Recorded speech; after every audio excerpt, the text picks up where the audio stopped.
I never thought I'd say it, but plug-in hybrid tech can actually make a hot hatch really good if it's done right. The battery can't be too heavy, it needs to be put in the right place, and the petrol engine and electric motor have to work really smoothly together. And the Cupra Leon VZe, it does all of those things. It's actually left me with a really big smile on my face because this thing sips petrol. It's actually relatively economical on electricity. It'll give you 55 to 60 Ks to a charge. And then when you sprint off the line, it'll do it in 6.14 seconds as tested by chasing cars. So this thing is not hanging around. In today's video, I'm going to give you a full review of the new Cupra Leon VZe plug-in hybrid, which goes on sale in Australia this week. This is a brand new car. We'll check out the interior, we'll see how practical it is, and then we'll take this hot little plug-in hatch for a drive to see what it's really like. Now, the Cupra Leon shares a whole bunch of oily bits and its underpinnings with cars like the Audi A3 and the Volkswagen Golf, and you do notice a bit of that inside. But the Leon VZe plug-in hybrid has no direct equivalent in Australia in the Golf and A3 lineups. In Europe, you can get a car called the Golf GTE, which is basically a GTI if it was a plug-in hybrid, and that's basically what we're sitting in here with a whole bunch of Barcelona-bred Cupra flair to the interior. Cobble highlights, this cool badge on the steering wheel, copper around the air vents, and a different screen to what you get in the Golf and the Octavia. It sits up here, it's got Cupra's own software running through it. It's okay, touchscreen climate, you get used to it, but it does have wireless Apple CarPlay and Android Auto. And even the bass stereo in this car is surprisingly good. The bassiest of bass notes do generate a bit of a rattle in some of the door plastics, but everything bar that sounds really rich and warm and nice. Speaking of nice, the seats, really comfortable, sports bucket style. You kind of got leather here on the back and cloth in the center, but for $2,000, Cupra will upgrade you to full leather seats with electric adjustment and heating as well, which is nice. The only other real option is paint, $475 outside, but the black, as you see it here, is free. Some really cool details, including wraparound ambient lighting, touch controls for some of the infotainment, gesture control, that's all a bit scary. Wireless charging, quite a bit of practicality, big spaces to put everyday clutter as well, and nice sort of stitched door grabs here. Material quality in general feels quite nice, not quite Audi level, but certainly nice. However, this is not a cheap car. 66 grand drive away puts it, you know, definitely above something like a GTI, but of course that car doesn't have plug-in hybrid capability. You can't run around on electric juice alone, and this is a much more exclusive vehicle, at least for now. So those are my thoughts on the front seat. Let's check out the back. Very few Australians buy a hatchback this size to be their family car, but even if you needed to use it to carry around adults or tall teenagers, that's fine because the space in the second row is really creditable. For myself at 6 foot, headroom's good, legroom behind my own driving position is fine, even tow room's reasonable. You get air vents, separate temperature zone, USB-C ports, map pockets, a flip down armrest with a pass-through. There are ISOFIX ports and top tether, of course. So as a second car for families or as a first car for downsizers or people that don't yet have kids and all the crap that comes along with that, this is an awesome option, I reckon. But if you do need more space, the Cupra lineup has got the Formentor SUV and the Ateca SUV. There's heaps more products in the Volkswagen Group. And in terms of hatchbacks that have bigger sizing here, you could always look at something like a Kia Cerato GT, but this is at a different level of performance to that car. But there is a compromise when it comes to the Leon VZe, and it's here in the boot. The location of the battery being underneath the boot floor in the rear seat area means that you only get 270 litres of space. But I would say it's a big 270 litres because I'm pretty sure that's like smaller than a Mazda 3's, but this boot definitely looks bigger than that car. Technically it's in the vicinity of something like a Corolla Hybrid 2, but I still think this is a better shaped boot, maybe because it's wide. It's broadly the same boot as like a Volkswagen Golf, but just with a higher floor. Underneath that floor, you're not going to find much. You're going to find a battery, not a spare wheel and tyre, so that's certainly something to keep in mind. Here's your charging cables as well for the plug-in hybrid system. You probably don't need to carry those everywhere you go, and you do get a nice sturdy cargo cover. Manual tailgate on this car. It is worth noting there is a Leon station wagon that's sold in Europe. Very cool. I had a bit of a drive in one of those recently. It might come to Australia, but if you want more space than this, you're better off looking at the Cupra Formentor or Ateca SUVs. When it comes to running a Cupra, they make it pretty cheap because the first 3 services or 45,000 Ks of maintenance is included for free. It's a little sweetener from this new brand, which is part of the Volkswagen Group, so it's not completely untested.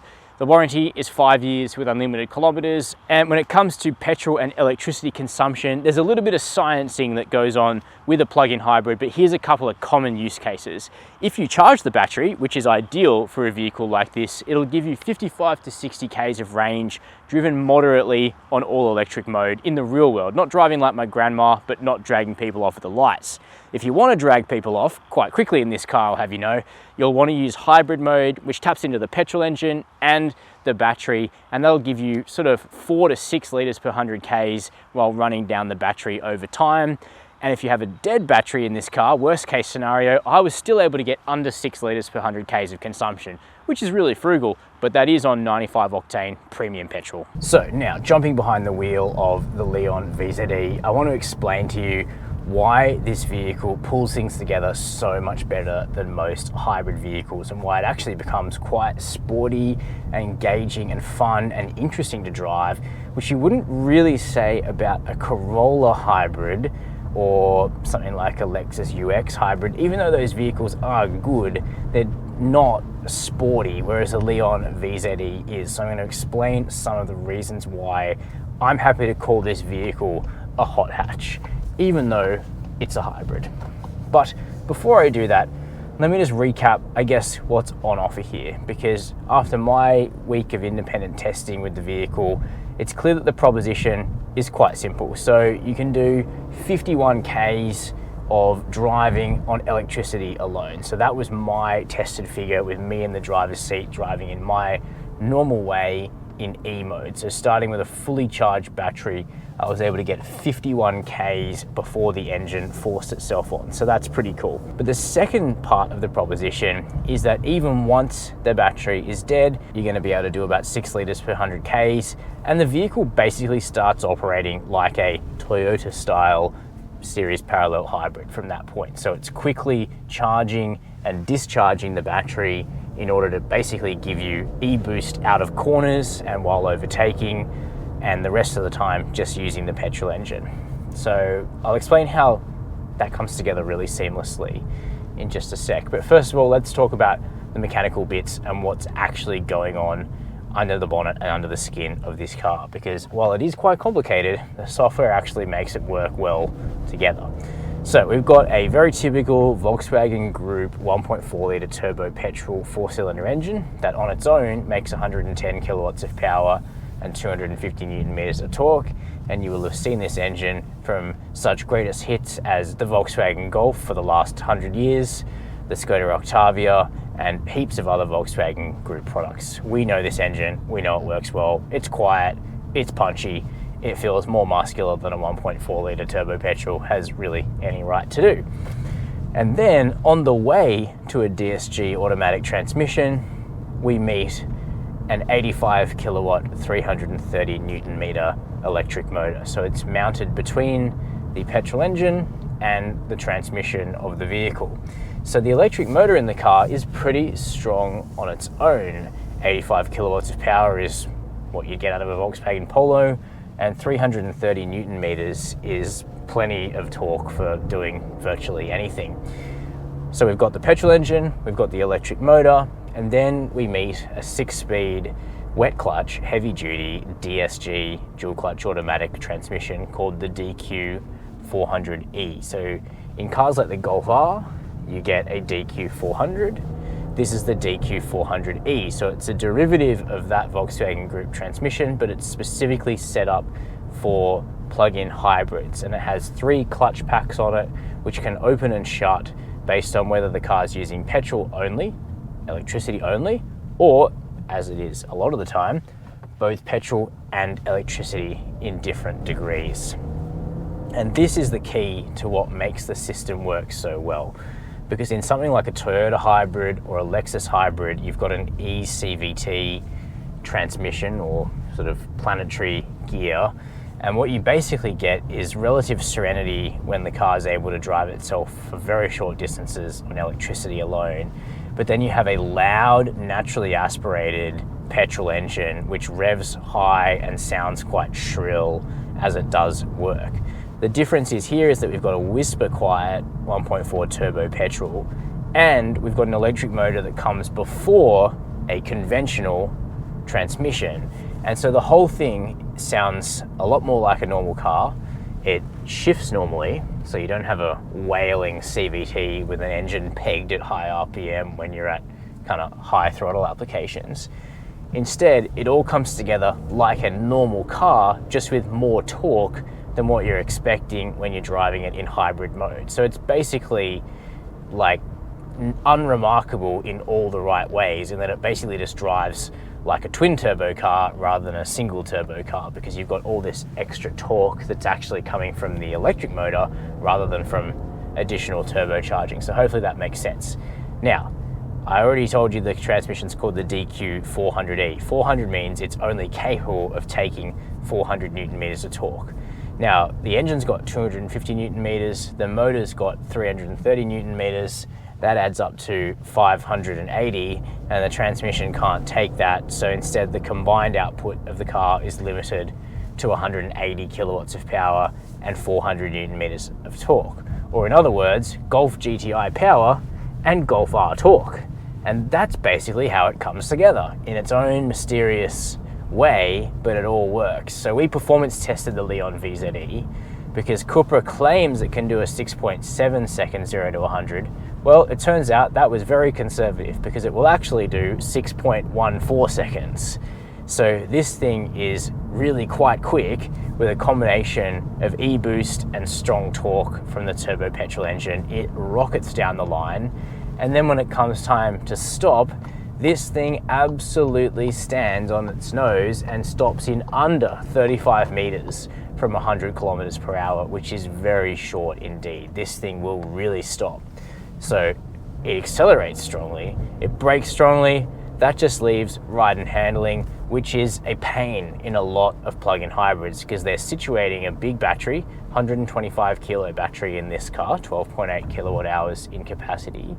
Plug-in hybrids are often situating a big heavy battery in the vicinity of the rear suspension, and then they basically forget to retune the suspension to take all of that additional weight. Well, Cupra clearly didn't forget to do that, because the Leon VZe rides and handles like a hot hatch should, and that's that you don't really notice the 100 kegs or so of battery that you're hauling around.